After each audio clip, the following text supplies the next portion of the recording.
Hi guys, welcome to my online C. मेरा नाम है देव्यश और गाइस आज की इस वीडियो में हम लोग बात करेंगे फॉर्म 15G के बारे में। जी हाँ, तो देखिए क्या होता है ना, इंडिया के अंदर मैक्सिमम लोग जो है फिक्स्ड डिपॉजिट के अंदर इन्वेस्ट करते हैं और बैंक क्या करता है, हर साल के एंड में आपका उस फिक्स्ड डिपॉजिट से जो भी इंटरेस्ट होता है उसके ऊपर टीडीएस काटता है। अब यहाँ पे सॉल्यूशन क्या होता है कि कई लोग जो इनकम टैक्स रिटर्न फाइल नहीं करते तो उनका जो टीडीएस होता है वो अपनी रिटर्न भी फाइल नहीं करते और वो जो टीडीएस है वो रिफंड भी क्लेम नहीं करते।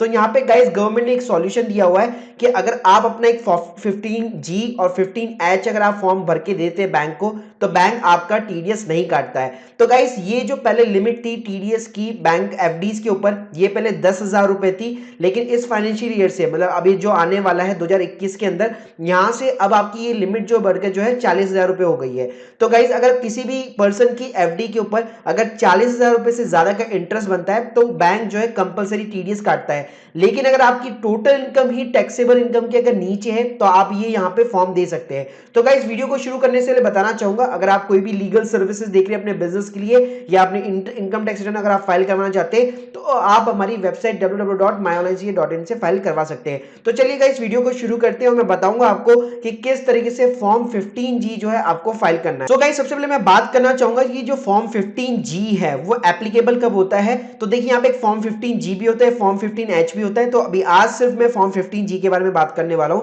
तो ये जब एप्लीकेबल है ये होगा अगर आपकी एज जो है अगर 60 साल से कम है तो। जी हाँ, अगर आपकी एज 60 साल से कम है और आपकी एफडी की इनकम मोर देन 40,000 रुपीज है पूरे साल के अंदर और बैंक अगर आपका टीडीएस काटना चाह रहा है तब, और आपकी जो इनकम है टोटल इनकम है वो टैक्सेबल लिमिट से कम है। मतलब फॉर एन एग्जांपल क्या हो गया, मान लीजिए आप एक रिटायर्ड पर्सन है, आपकी टोटल इनकम ही 2.5 लाख से नीचे है लेकिन आपने एफडी करा रखी है, लेकिन उसके ऊपर जो आपकी इनकम है वो 40,000 से ज्यादा आती है। तो इस केस में बेसिकली आप जो है ये इस टाइप का एक यहाँ पे फॉर्म बैंक को सबमिट कर सकते हैं। अब गाइस ये सबमिट कब करना है, ये आपको starting of the financial year करना है। मतलब अगर मैं अब बात करूं कि अब जो पिछला जो फाइनेंशियल ईयर था उसका तो अब टाइम चला गया है, लेकिन अब जो नेक्स्ट आने वाला है मतलब 2021 के अंदर, तो मार्च गाइस जैसे ही खत्म होता है, अप्रैल जैसे स्टार्ट होता है, तो अप्रैल के अंदर आप अपने बैंक के अंदर जो है ये फॉर्म यहाँ पे सबमिट कर सकते हैं। अब बैंक ने यहाँ पे इंश्योर कर रखा है कई सारे तरीकों से आप ये फॉर्म को सबमिट कर सकते हैं। जैसे कि गाइस यहाँ पे कई बैंक्स ने यहाँ पे आपको ऑनलाइन फैसिलिटी दे रखी है, जैसे आईसीआईसी बैंक ने हो गया, एचडीएफसी ने हो गया, कोटक ने हो गया,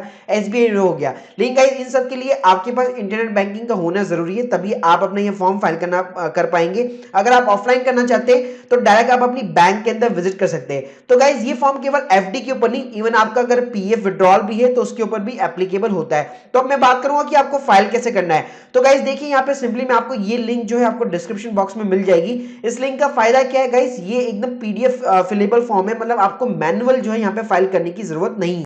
सो गाइस यहाँ पे आप देखेंगे ये पीडीएफ एक फिलेबल फॉर्म है, तो यहाँ पे इजीली आप अपना जो भी नाम है वो आराम से फिलअप कर सकते हैं। आपको मतलब मैनुअली पेन के थ्रू जो है यहाँ पे फाइल करने की जरूरत नहीं पड़ेगी। उसके बाद में गाइस यहाँ पे पहला कॉलम आपका नेम का है, तो सिंपली आपको अपना नाम डालना है। उसके बाद में आपको सिंपली अपना पैन नंबर डालना है। स्टेटस के अंदर आपको इंडिविजुअल डालना है क्योंकि आपको एक कंपनी या फर्म नहीं है, आप सिंपली इंडिविजुअल पर्सन है। उसके बाद में गाइस मैं बात करूंगा प्रीवियस ईयर की। प्रीवियस ईयर का मतलब होता है फाइनेंशियल ईयर। तो देखिए गाइस 2019-20 जा चुका है, तो अब आप जो रिटर्न अपनी फाइल करेंगे 2020-21 के लिए करेंगे तो ये आपको यहाँ पे डालना पड़ेगा।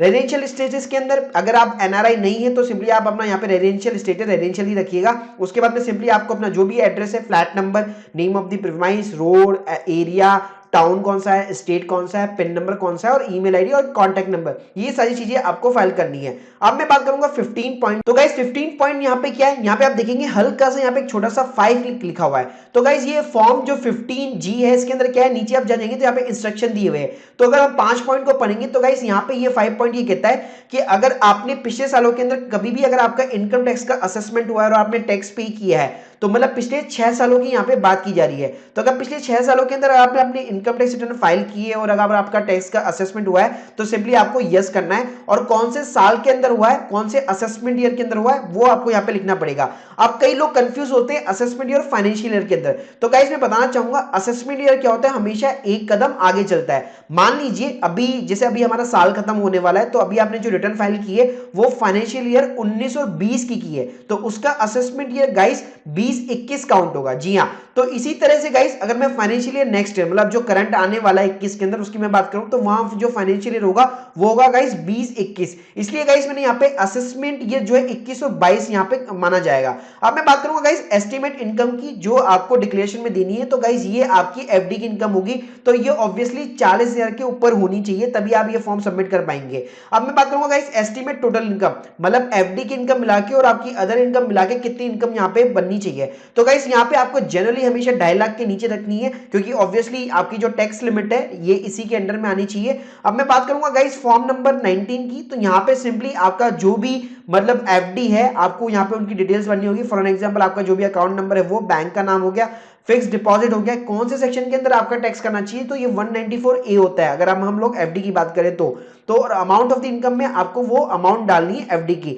सिंपली यहाँ पे नीचे साइन करना है, फिर यहाँ पे डिक्लेरेशन देना पड़ेगा। अब गाइस यहाँ पे नीचे यहाँ पे आपको ये ध्यान रखना है कि यहाँ पे आपको 31 मार्च 2021 लिखना है, क्योंकि आपका जो करंट ईयर है, जो फाइनेंशियल ईयर है वो गाइस 20-21 होगा, मतलब जो खत्म होगा वो होगा 31 मार्च 2021 को। अब देखिए गाइस मैंने जैसे बताया था कि असेसमेंट ईयर हमेशा एक ईयर आगे चलता है, मतलब फाइनेंशियल ईयर अगर 20-21 है तो उसका असेसमेंट होगा 21 और 22, ठीक है। तो सिमिलरली आपको यहाँ पे 31 मार्च 2021 लिखना है और जो असेसमेंट ईयर है वो आपको एक साल आगे लिखना है। सिंपली यहाँ पे आपको प्लेस लिखना है, डेट डालिए और नीचे यहाँ पे साइन करना है।